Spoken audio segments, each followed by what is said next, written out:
I found the listing at 2 a.m. A simple ad. Room available. Cheap rent. Quiet neighborhood. It felt too good to be true. But I was desperate. My last apartment had a black mold issue that left me coughing blood some mornings.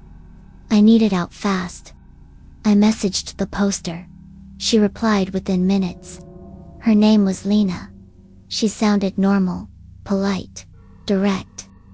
She said she worked nights at a hospital and wouldn't be around much. I could move in the next day if I wanted. I showed up that afternoon with 2 suitcases. The building looked old, but clean. Faded red brick. Rusted window frames. It had that stale smell of places that haven't been renovated in decades. The hallway lights flickered constantly. The elevator didn't work. I walked up 3 flights of stairs before knocking on apartment 3B. No one answered, but the door was unlocked. I stepped inside and called out, "Hello." Silence. The living room was empty except for a sofa that looked 50 years old, and a coffee table with chipped corners. The air felt heavy. Still. As if no one had breathed in it for a long time. Lena. I tried again. No answer. But the door to the second bedroom was open. Inside, the bed was made. Perfectly. A folded sweater sat on the chair. A pair of shoes aligned under the window. A small stack of notebooks arranged neatly on the desk. A purse hung from the doorknob. Someone lived here. Recently. Comfortably. My room was empty, just as the listing promised. I unpacked. Got settled. Still no sign of Lena. I sent her a message. She replied instantly, "Sorry, at work. Home late. Make yourself comfortable." That night, I didn't sleep well. I kept hearing footsteps in the living room. Soft, slow, measured.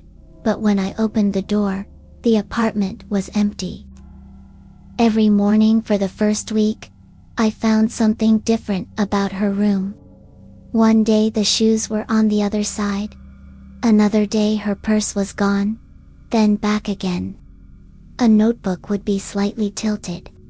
The sweater would move from the chair to the bed. But she still never came home when I was awake. I figured she was just extremely quiet. Or maybe she slept while I was out. I tried not to think about it. One evening I came back early and saw her bedroom door slightly open. I knocked softly. "Hey, Lena, you home?" As I pushed the door open, the room looked exactly the same. The same folded sweater. The same untouched shoes. But something felt wrong. The bed. It was perfectly made again. Tucked so tight, it looked ironed. Except I had seen it messy that morning when I left. Sheets rumpled. Pillow on the floor. I was sure of it. I took a few steps forward and felt a chill. The window was open. Cold air moved through the curtains. I went to shut it, but as soon as I touched the pane, a faint whisper brushed my ear. "Don't." I jerked back so hard I nearly fell. No one was there. I slept with the lights on that night. The next morning, after a night of shaking hands and racing heartbeat, I went to the building manager. A heavyset man with tired eyes named Collins. "Hey," I said. "I think my roommate might be breaking in and out somehow. Or, I don't know. Something weird is going on." He rubbed his face. "Roommate? Yes, she's been living in the second bedroom. I found her on Craigslist." His expression changed slowly, something like confusion, then worry. "That room's empty," he said. "No, it's not. There are clothes, shoes, a bed. Her stuff is all over the place." "I'm telling you," he said carefully. "No one's lived in 3B's second bedroom since 2012. After the flood?" "What flood?" He waved a hand. "Old pipes burst. That part of the apartment got damaged. We cleared it out. No one wanted it. I stared at him. But there's furniture in there. There shouldn't be. He walked me upstairs. I led him to the bedroom, ready to prove he was wrong.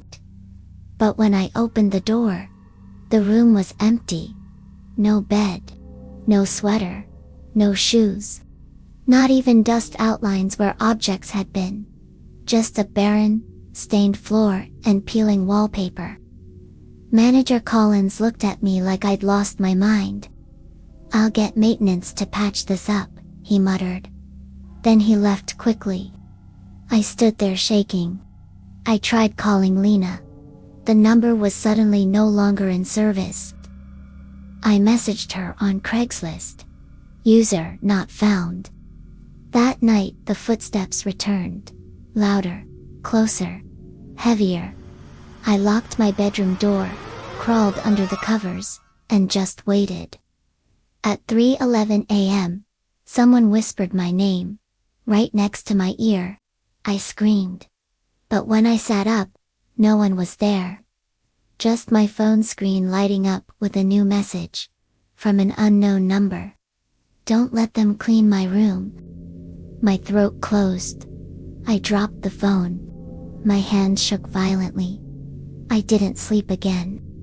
The next morning, 2 police officers knocked on my door. Manager Collins had called them, saying I was hallucinating, disturbing other tenants, and screaming at night. I tried explaining everything. The ADH, the belongings, the messages, the footsteps, the whisper. They exchanged looks. One officer asked me to show them the listing, but Craigslist said it didn't exist. No trace of the conversation. No screenshots, nothing. I insisted they search for her ID. I gave them the name she used, Lena Morrow. They ran it. One officer returned, looking rattled. "That ID belongs to a woman who died in 1998, he said. "Car accident. Nothing since then." I felt my legs go numb. They suggested stress, lack of sleep, maybe early paranoia. I quit arguing. They left. I decided to move out immediately. I stuffed everything into bags. I didn't even fold anything. I just wanted out. When I finished packing, I walked past the second bedroom one last time. The door was open. The room was full again. Bed made. Sweater on the chair. Shoes under the window. Notebooks stacked. Purse hanging neatly. Just like before. My phone buzzed in my pocket. One new message. From my number. From my own phone, somehow. It said, "You shouldn't leave. We haven't met yet." Behind me, the floor creaked. Slow, deliberate. Footsteps, walking toward me. I didn't turn around. I couldn't, because the footsteps stopped right behind me.